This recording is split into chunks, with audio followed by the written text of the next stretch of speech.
స్త్రీ కనుక యూదుల్లో ఒక ప్రత్యేకమైనటువంటి ఏర్పాటు చేయబడినటువంటి స్త్రీ కనుక పనికర్తల్లో సెలికర్తల్లో అందరికంటే మించిన స్త్రీగా కనుక అశ్వరోజు రాజాను ప్రేమిస్తున్నాడు. మిమ్మల్ని ప్రేమించే విషయంలో కూడా ఒకసారి మనం అర్థం చేసుకోవాలి. దేవుడు ఎందుకు ప్రేమిస్తాడు, దేవుడు నీ ఆత్మీయ స్థితులను బట్టి దేవుడు ప్రేమిస్తాడని కూడా నీకు తెలుసుకోవాలి. కనుక అశ్వరోజు రాజు ఆమె మాటను తీయకుండా చూస్తున్న మనం ఇక్కడ ఆమె మాట ఏది చెప్పినా మాటను ఆయన ఉల్లంఘించలేదు. ఒకరోజు ఆయన ఒక ప్రేమ ముందు పిలిచిన తర్వాత అశ్వరోజు కూడా వచ్చిండు, అమాను కూడా వచ్చిండు. అక్కడ యువరంగా క్లుప్తంగా అది కూడా రాజు చెప్పేసి షార్ట్లో చెప్పేసి ఇంకో వారికి చెప్తారు. అక్కడ చెప్పిన తర్వాత వెంటనే రాజు తెలుసా ఎస్తేర్ రాజును చూసి నువ్వు ఏది కోరుకుంటావని నన్నిస్తాడన్నా. ఆయన చెప్పండి హల్లెలూయా. నువ్వు ఏది కోరుకుంటావని నన్నిస్తా, నీకు నువ్వు దేని విషయంలో చింతించలేదు అని చెప్పి ఆమె అడిగిన దానికి ఆమె సంతోషపడ్డది. ఏది కావాలని సగం రాజ్యం కావాలని ఇస్తారు కదా, అవన్నీ కాదు. ఆమె కావాల్సింది ఒకటి, అయ్యా శాసనము చేశారు, కాగితులు పంపారు కనుక మోర్దెకాయి ఈ రీతిలో చేశాడని చెప్పి ఈ వివరాలన్నీ కూడా తెలియపరిచిన తర్వాత ఈ బయోడేట్ పూర్తిగా అమాను జీవితంలో ఉన్నటువంటి వాటిని అన్నింటినీ తెలియపరిచిన తర్వాత అమాను ఉన్న కుట్ర కుతంత్రాలు కూడా రాజుకు తెలియపరిచిన తర్వాత రాజు ఆ రాత్రిలో దాని వివరణ తెలుసుకున్న తర్వాత రాజు ఎవరని తెలుసా, ఇది నువ్వు ఏదైతే చేయబోతున్నావో, ఏ కార్యం అయితే చేయబోతున్నావో ఆ కార్యము నువ్వు చేసేయి. అంటే నేను ఇవన్నీ ఇంకా చదివితే బాగా టైం పడుతుంది. అంటే అక్కడ జరిగిన విషయం ఏంటంటే నువ్వు ఏదైతే అడుగుతున్నావో అది నీకు జరుగుతుంది అనేది దాని అర్థం ఏంటంటే 53 ఎత్తుతో పెద్ద ఉరిస్తంభంలో నాటినటువంటి అమాను కనుక రాజు నా మాట వింటాడు. రాజుకు నేను ప్రియమైనటువంటి వ్యక్తిని రైటాను కనుక రాజే నా మాట వింటాడని చెప్పి అదే భ్రమలో అక్కడ ఉన్నాడు. దేవుని పిల్లల చరిత్ర ఏ రీతిగా మార్చబడుతుందో, జీవితం ఏ రీతిగా మార్చబడుతుందో మనం అనుకున్నట్టుగా మన జీవితంలో జరగదు కొన్నిసార్లు. కనుక మనము మంచుకుందామని ఎప్పుడు అనుకోరాదు, కానీ మనము ప్రత్యేకంగా దేవుని సన్నిధిలో ఉండడం అనేది ఎంతగానో అవసరము. మన జీవితంలో దేవుని సన్నిధిలో గడపడం అనేది అవసరము. మనం ఒక ప్రత్యేకమైన నియమాలను పాటించడం అవసరము. ఇవన్నీ కూడా మనం అనుసరించకపోతే మన జీవితంలో మనం నష్టపోతామని మరొకసారి తెలియపరుస్తున్నా. అప్పుడు ఏంటంటే కనుక రాజు ఆజ్ఞను తీసుకొని ఎవరైతే నాకు సంపూర్ణంలో ఎవరైతే నేను చంపాలనుకుంటుందో, మోర్దెకాయి నీళ్ళు తెలియాలనుకుంటుందో, మోర్దెకాయి రాజు ప్రాణాన్ని కాపాడాడు కాబట్టి చెడుని చెప్తున్నాను. ఆ విషయంలో అన్ని గుర్తుంది ఎస్తేర్ రాజు చెప్పినటువంటి మాటలు అన్ని ఆలకించి కనుక ఆజ్ఞ జారీ చేశాడు. ఎవరు తోడుకున్న బొందలో వారమట్టలని, ఎవరు ఉరిపోయా ఎవరి నిమిత్తమైతే వేశాడో ఆ యొక్క అమాను వాడు అని కుటుంబ సభ్యులే హృదయపడ్డారని నేడు దినం మనం తెలుసుకుంటున్నాం. దేవుని పిల్లారా, అన్ని కారణాన్ని బట్టి నేను చెప్పే మాట ఏంటంటే ఉపవాసంలో మహాశక్తి ఉంది, ఉపవాసంలో మహా గొప్ప బలం ఉంది. ఉపవాసం ద్వారా అద్భుతాలు జరుగుతాయి, ఆశ్చర్య కార్యాలు జరుగుతాయి.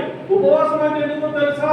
దేవుడితో సావాసము, దేవుడితో సంబంధము, దేవుడితో కమ్యూనికేషన్, దేవుడితో మాట్లాడము, ఇవన్నీ మన జీవితంలో జరుగుతాయి. పిల్లలారా, నువ్వు దేవుడితో సంబంధము సావాసము లేకపోతే కనుక పిల్లలు మనతో మాట్లాడకపోతే, ఒక తండ్రితో తల్లితో పిల్లలు మాట్లాడకపోతే తండ్రి పిల్లలతో మాట్లాడుతున్నాడా?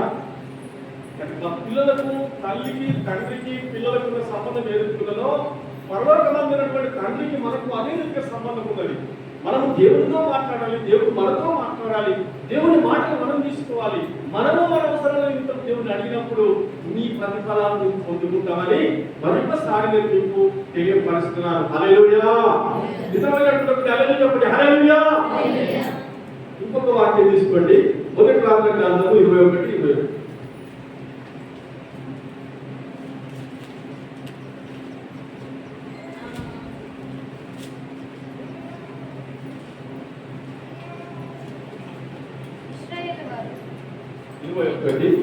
అధ్యాయము 27వ వచనం.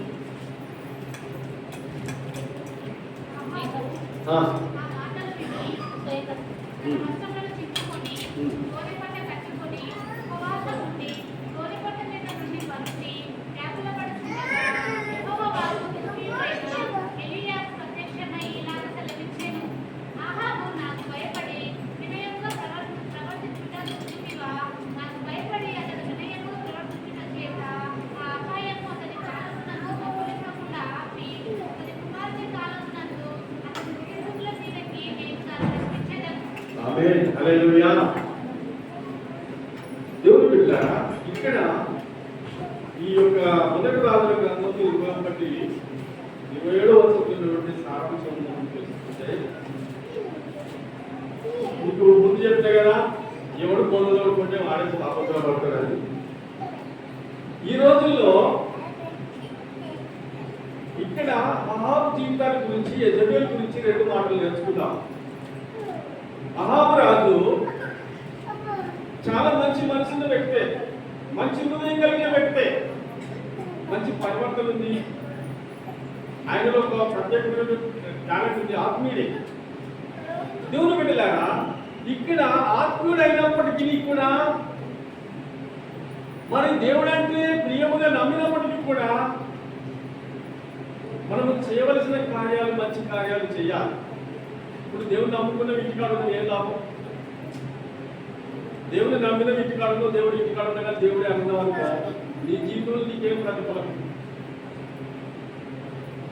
ఇక్కడ అహాబు మంచోడే, అహాబు మంచి విధేయత కలిగిన వ్యక్తే. దేవుడు అంటే భయము ఉన్నది అతనికి. దేవుడు అంటే ఎలాంటి ఉగ్రుడో తెలుసు, దేవుడు ఎవరిని ఏం చేస్తున్నాడో తెలుసు ఆయనకు. కానీ కొన్ని కారణాలు ఆయన వెంటాడినాయి, కొన్ని సమస్యలు ఆయన వెంటాడినాయి. ఆయన బ్రతుకులో ప్రస్తుతం కలగడానికి ఎవరు కారకులో తెలుసా మీకు? ఎవరమ్మా? ఆయన జీవితము పాడవడానికి కారణం ఎవరు? ఎవరమ్మా? ఆయన జీవితము పాడవడానికి కారణం ఎవరు?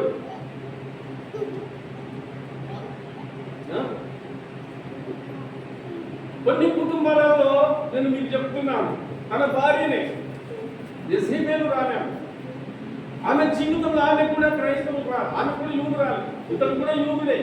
కానీ చేసే పాప పనులు, చేసే దుష్ట పనులు, చేసే చెడు పనులు, అవి వారి జీవితంలో అవి వాళ్ళు ఆరోగ్యం చేసుకుంటారు. వాళ్ళు లోకానుసారమైన జీవితం జీవిస్తున్నారు. దేవుని పూర్తిగా మర్చిపోయారు, దేవుని పూర్తిగా విడిచిపెట్టేశారు. లోకంలో ఆనందాలు, సంతోషాలు పంచుకుంటే రాజు పరిపాలన చేస్తున్నాడు అహాబు రాజు. బిడ్డలారా, నీకు దేవుడైనాడు, నీకు సర్వమైనాడు, నీకు సమస్తమైనాడు. ఆయన నిన్ను ఏర్పరచుకున్నటువంటి దేవుని మర్చిపోయి నువ్వు తందనాలు ఆడినవా, నువ్వు ఇష్టానుసారంగా నడుస్తున్నావా? అది దేవునికి ఇష్టం ఉండదు. నీ మీద ఎలాంటి మనసు దేవునికి, ఎలాంటి మనసు నీ మీద ఉండదు. ఎందుకో తెలుసా నీకు? ఏ కారణమో తెలుసా? అహాబు కూడా తన భార్య చేసిన కార్యక్రమాల్లో పాల్గొనడం తెలుసుకున్నాడు. కనుక కొన్ని స్త్రీలు కానీ స్త్రీల విషయంలో, పురుషుల విషయంలో జాగ్రత్త కలిగి ఉండేది ఏంటంటే, నీకున్న నియమమును దాటుతున్నావంటే, ఒక క్రమమును దాటుతున్నావంటే, ఒక మంచి త్రోవను విడిచిపెడుతున్నావనంటే నష్టపోతున్నామని తెలుసుకో. మనకు నష్టము ఎక్కడో, వాటి ఎదురు నష్టం ఎక్కడో మనకు జరుగుతుందని మనం తెలుసుకోవచ్చు. మంచి త్రోవలు వేసి మన ఇష్టానుసారమైన త్రోవలు మనం నడిచినప్పుడు కనుక మనం అనుకుంటున్నాం, నేను బాగా నడుస్తున్నాను అనుకుంటాం. కానీ నడుస్తూ వెళుతూ కొంతకాలం జరుగుతుంది కావచ్చు, కానీ తప్పకుండా నీ జీవితంలో చీకటి సంభవిస్తున్నది, అంధకారం సంభవిస్తున్నది, దురాత్మలు నిన్ను పట్టుకుంటాయి, నిన్ను ఆవరిస్తాయనే సత్యాన్ని కూడా మర్చిపోకూడదు. బిడ్డలా, అహాబు జీవితంలో నాబోతును చంపించడానికి ఎన్ని ప్రయత్నాలు జరిగినాయో తెలుసా? ఎన్ని అబద్ధాలు జరిగినాయో తెలుసా? ఎన్ని కుట్రలు జరిగినాయో తెలుసా? ఒక నాబోతును చంపడానికి ఒక మంచి వ్యక్తి, స్వార్థికుడైనటువంటి వ్యక్తి, మంచి గుణవంతుడైనటువంటి వ్యక్తి నాబోతు, మంచి నీతివంతుడైన నాబోతును చంపించడానికి యెజబెలు రాణి చేసిన పన్నాగాలు, అబద్ధాలు, అక్రమాలు, మనుషులను మోసపుచ్చి మనుషుల జీవితాలతో చెలగాటమాడి ఒక మంచి వ్యక్తిని సంపించడంలో నైపుణ్యత కలిగిందాన్ని, మంచి పాత్రను పోషించింది ఆమె. బిడ్డలారా, గమనించాలి, వాక్యం మీరు తెలుసుకోవాలి. మీరు వాక్యం తెలుసుకుంటేనే మీకు అర్థమవుతుంది బిడ్డ, లేకపోతే అర్థం కాదు. ఇరుట వలన విశ్వాసం కలుగుతుంది. బైబిల్ చదవరాకుండా పర్వాలేదు, కానీ ఇంకే మాత్రం పరలోక రాజ్యం ఉంటారు. ఉన్నటువంటి వ్యక్తులు నాటి కాలంలో అందరూ చదువుకున్న వారు కాదు, కానీ ఇల్లు కూడా వాళ్ళు భక్తులుగా ఉన్నారు. వీళ్ళు కూడా దేవుని అనుసరించారు. వాళ్ళకన్నా అందుకే ఎందుకంటే ఒక శాతం ఉండే చదువుకునే శాతం ఉన్నాయి అన్నట్టు నాటి కాలంలో ఎంత భక్తో, ఎంత విశ్వాసమో, ఎంత నమ్మకమో అనేది మన జీవితంలో కలిగి ఉండాలి. మనం అశ్రద్ధతో ఉంటుమా? అశ్రద్ధనే దరిద్రం, అశ్రద్ధ అంటే దరిద్రం, అశ్రద్ధ అంటే పాపం, అశ్రద్ధ అంటే మనల్ని వెంటాడుతుంది. మనకు మంచి త్రోవలో నడుచడానికి ఇష్టం కలగజేయలేదు. పాపంలో నడవడం, పాపంలో జీవించడం చాలా ఆనందంగా అనిపిస్తుంది.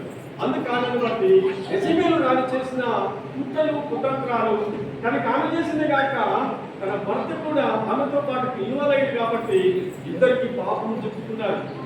బిడ్డలారా, ఒక్కళ్ళకే చుట్టుకోదు, అందరికి చుట్టుకుంటుంది. మీరు అనుకుంటారు కదా, ఒక్కళ్ళు అంటే ఒకళ్ళ మీదకి అంటే ఒక్కళ్ళ మీదకి ఇట్లా దుక్కుతుంది దురాత్మ. అందరిని పట్టుకుని ఇంట్లో ఒక్కొక్కరితో